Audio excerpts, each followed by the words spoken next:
Assalamualaikum warahmatullahi wabarakatuh. Waalaikumsalam warahmatullahi Waalaikumsalam wabarakatuh. warahmatullahi wabarakatuh. Waalaikumsalam warahmatullahi wabarakatuh. Kami di sini dari kelompok 5 ingin mempresentasikan hasil laporan CBL hepatitis kami.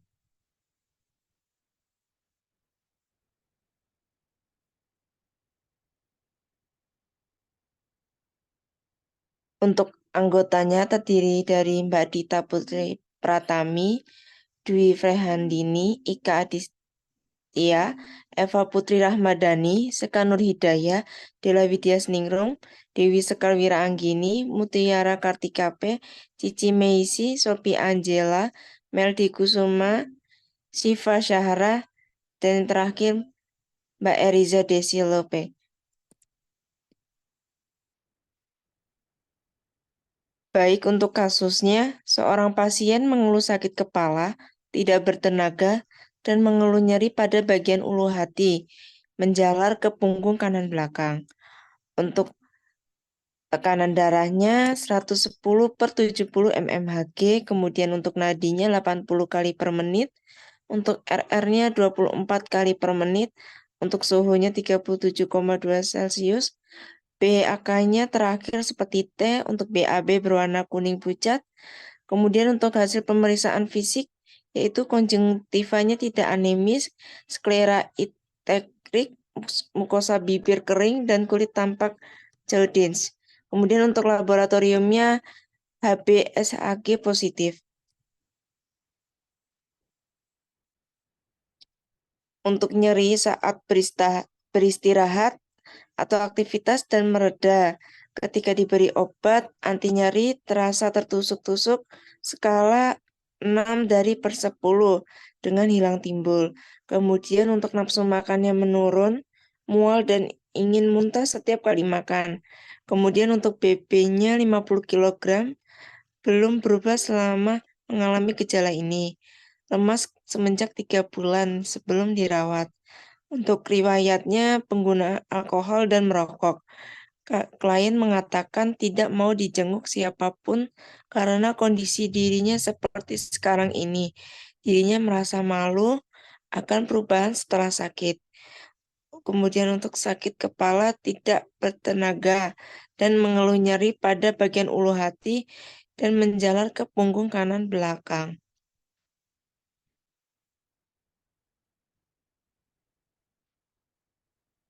Selanjutnya untuk analisa data akan dibacakan oleh rekan saya.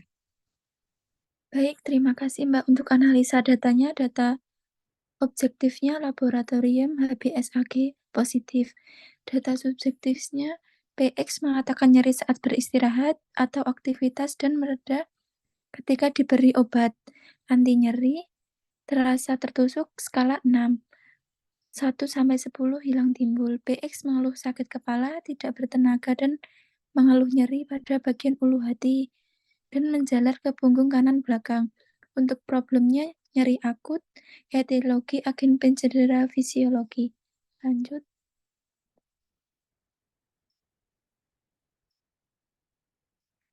Untuk yang kedua, DO-nya BAK terasa seperti teh, BAB berwarna kuning pucat, DS-nya klien mengatakan nafsu makan menurun, klien juga merasa mual dan ingin muntah setiap kali makan. Untuk problemnya nausea, etiologi, peningkatan tekanan intraabdominal. Baik, untuk diagnosa ketiga, DO-nya laboratorium HBsAg positif. DS, klien mengatakan tidak mau dijenguk siapapun karena kondisi dirinya seperti sekarang ini. Dirinya merasa malu akan perubahan setelah sakit. Untuk problemnya, resiko harga diri rendah situasional. Etiologinya, faktor resiko gangguan gambaran diri. Untuk selanjutnya yaitu DO pemeriksaan fisik menunjukkan konjungtiva tidak anemis, sklera enterik, mukosa bibir kering, dan kulit tampak Jaudiens. DS pasien mengeluh merasa lemas semenjak 3 bulan sebelum dirawat. Klien mengatakan nafsu makan menurun. Untuk problemnya keletihan, etiologi, kondisi, fisiologi. Baik, untuk selanjutnya akan disampaikan oleh rekan saya. Baik, untuk diagnosa yang pertama yaitu kami mengambil nyeri akut berhubungan dengan agen pencedera fisiologis dengan kode D0077. Untuk diagnosa kedua yaitu nausea berhubungan dengan peningkatan tekanan intraabdominal dengan kode D0076. Untuk diagnosa ketiganya, Mbak. Untuk diagnosa ketiganya resiko harga diri rendah situasional berhubungan dengan gangguan gambaran diri yaitu dengan kode D0102. Untuk diagnosa keempat yaitu keletihan berhubungan dengan kondisi fisiologis dengan kode D0057.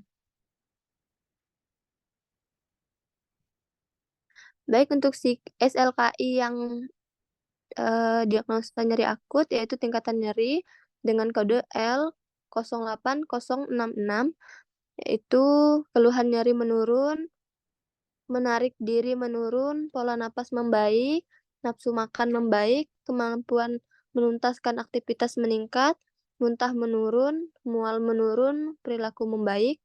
Untuk SLKI nausea yaitu kami mengambil tingkat nausea dengan kode L08065, nafsu makan meningkat, keluhan mual menurun, perasaan ingin muntah menurun, perasaan asam di mulut menurun, frekuensi menelan menurun.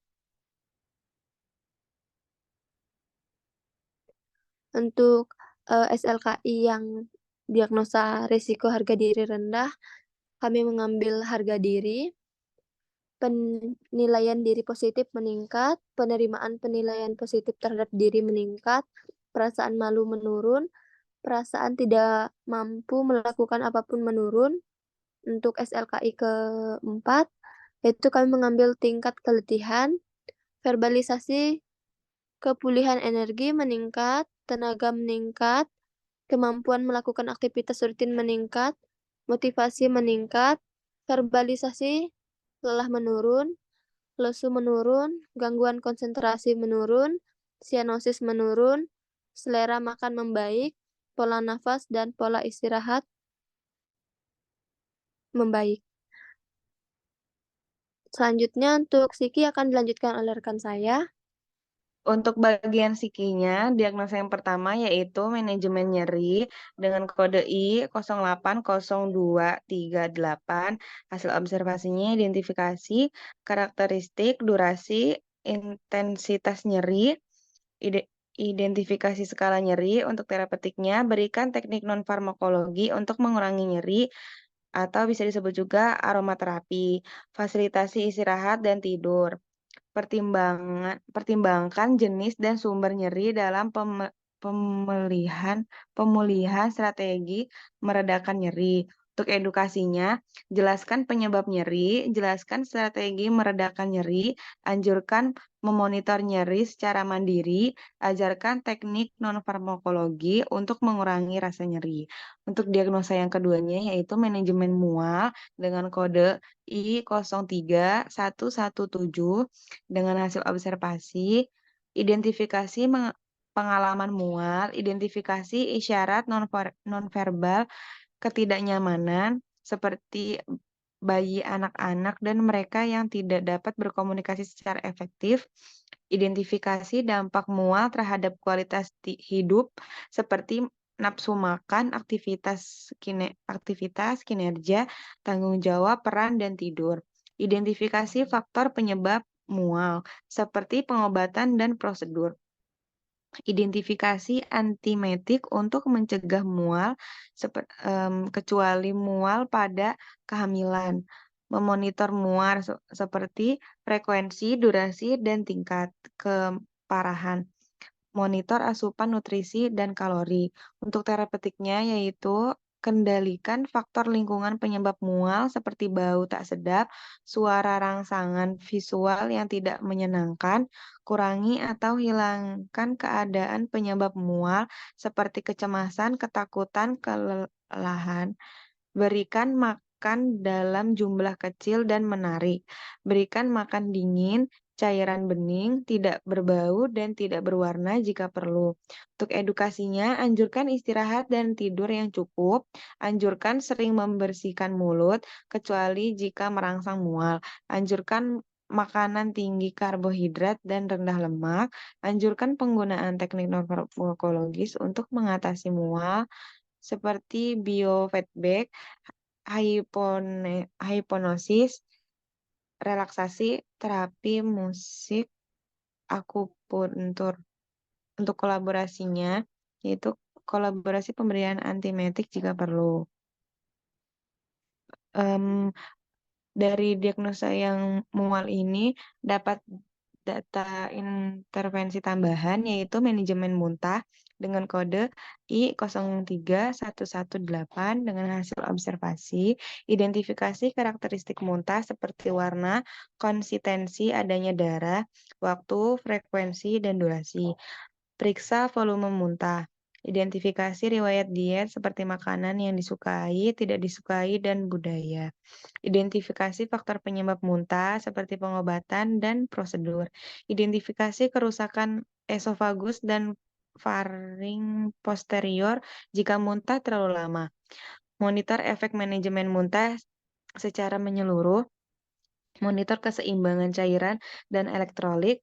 Untuk terapeutiknya, kontrol faktor lingkungan penyebab muntah seperti bau tak sedap, suara, dan stimulasi visual yang tidak menyenangkan. Atur posisi untuk mencegah aspirasi. Pertahankan kepatenan jalan nafas. Bersihkan mulut dan hidung. Berikan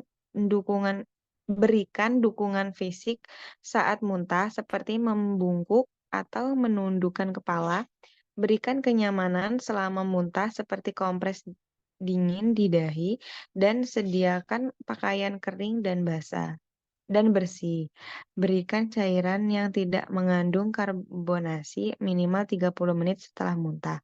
Untuk edukasinya, anjurkan membawa kantong plastik untuk menampung muntah. Anjurkan memperbanyak istirahat agar penggunaan teknik non-farmakologis untuk mengelola muntah seperti biofeedback, hipnosis, relaksasi, terapi musik, akupuntur. Untuk kolaborasi pemberian antiemetik jika perlu. Dan dilanjutkan dengan teman saya. Baik, untuk diagnosa yang ketiga, psikinya adalah manajemen perilaku dengan kode I12463.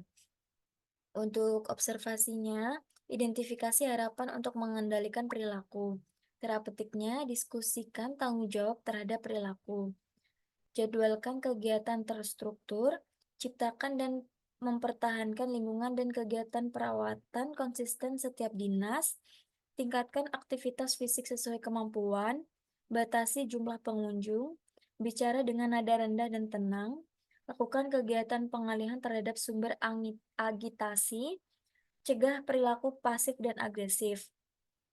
Beri penguatan positif terhadap keberhasilan pengendalian perilaku, lakukan pengekangan fisik sesuai indikasi, hindari bersikap menyudutkan dan menghentikan pembicaraan, hindari sikap pengancaman dan berdebat, hindari berdebat atau menawar batas perilaku yang telah ditetapkan. Untuk edukasinya, informasikan keluarga bahwa keluarga sebagai dasar pembentukan. Untuk diagnosa yang keempat, psikinya manajemen energi dengan kode I05178. Adapun observasinya, identifikasi gangguan fungsi tubuh yang mengakibatkan kelelahan, monitor kelelahan fisik dan emosional, monitor pola dan jam tidur, monitor lokasi dan ketidaknyamanan selama melakukan aktivitas. Untuk terapeutiknya, sediakan lingkungan nyaman dan rendah stimulus seperti cahaya, suara, dan kunjungan. Lakukan rentang gerak pasif atau aktif. Berikan aktivitas distraksi yang menyenangkan. Fasilitas duduk di sisi tempat tidur jika tidak dapat berpindah atau berjalan. Untuk edukasinya, sediakan lingkungan nyaman dan rendah stimulus seperti cahaya, suara, dan kunjungan.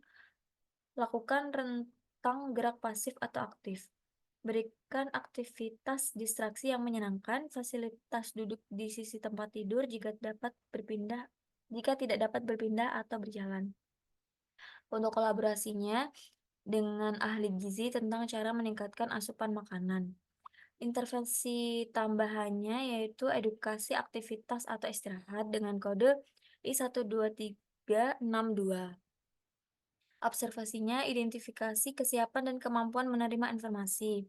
Terapeutiknya, sediakan materi dan media pengaturan aktivitas dan istirahat. Jadwalkan pemberian pendidikan kesehatan sesuai kesepakatan. Berikan kesempatan kepada pasien dan keluarga untuk bertanya. Edukasinya, jelaskan pentingnya melakukan aktivitas fisik atau olahraga secara rutin. Anjurkan terlibat dalam aktivitas kelompok, aktivitas bermain, atau aktivitas lainnya. Anjurkan menyusun jadwal aktivitas dan istirahat.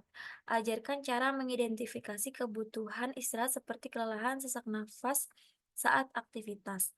Ajarkan cara mengidentifikasi target dan aktivitas sesuai dengan kemampuan.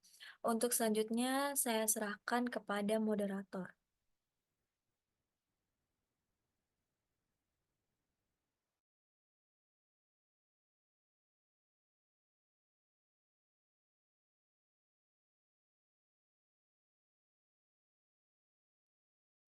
Baik, untuk kesimpulannya, hepatitis adalah proses terjadinya inflamasi atau nekrosis jaringan hati yang dapat disebabkan oleh infeksi, obat-obatan, toksin, gangguan metabolik, maupun kelainan autoimun.